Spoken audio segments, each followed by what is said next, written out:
जळगाव जिल्ह्यामध्ये अनेक भागांमध्ये दमदार पाऊस झाला असला तरी काही तालुक्यांना अद्यापही समाधानकारक पावसाची प्रतीक्षा पाहायला मिळत आहे।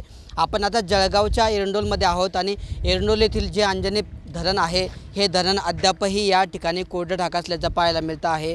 जून जुलै आता ऑगस्ट महिना संपायला आला तरी हे धरण या ठिकाणी कोरडं ढाक असल्याचं पाहायला मिळत आहे। आपण दृश्यांमध्ये बघू शकतो की कशा पद्धतीने या ठिकाणी धरणामध्ये कुठल्याही पद्धतीने पाणी साठा नसून हे धरण कोरडं ढाक असल्याचं पाहायला मिळत आहे।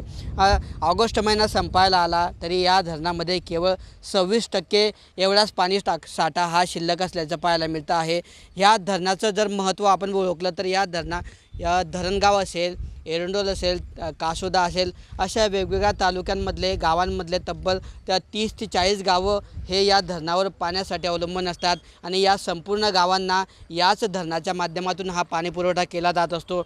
मात्र जळगाव जिल्ह्यात अद्यापही अनेक ठिकाणी दमदार पाऊस झाला असला तरी या तालुक्याला मात्र समाधानकारक पावसाची प्रतीक्षा आहे आणि त्यामुळेच या ठिकाणी जे आहे की हे धरण कोरडं ढाक असल्याचं आपल्याला पाहायला मिळतं आहे। अंजनी धरणावरून तब्बल 2 तालुक्यांसह कासोदा या गावाला सुद्धा पाणी पुरवठा केला जातो। त्यामुळे केवळ 26% साठा या ठिकाणी उरलेला आहे। ऑगस्ट महिना जो आहे आता संपायला आलेला आहे। पावसाळ्याचा केवळ 1च महिना या ठिकाणी शिल्लक आहे। त्यामुळे हे धरण कधी भरतं याकडे संपूर्ण तालुकावासी असतील, ग्रामस्थ नागरिकांची या ठिकाणी डोळे लागलेले आहेत। जर धरण भरलं नाही तर आगामी काळामध्ये एरंडोल धरणगाव या दोन्ही तालुक्यांसह कासोदा या गावाला भीषण पाणी टंचाईचा सामना करावा लागण्याची शक्यता व्यक्त केली जाते आहे।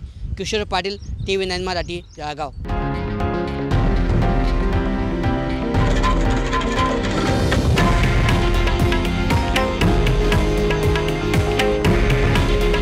हे आहे देशातील नंबर 1 न्यूज नेटवर्क आणि आपण पाहत आहात TV9 मराठी। काळजी तुमची, हित महाराष्ट्राचं।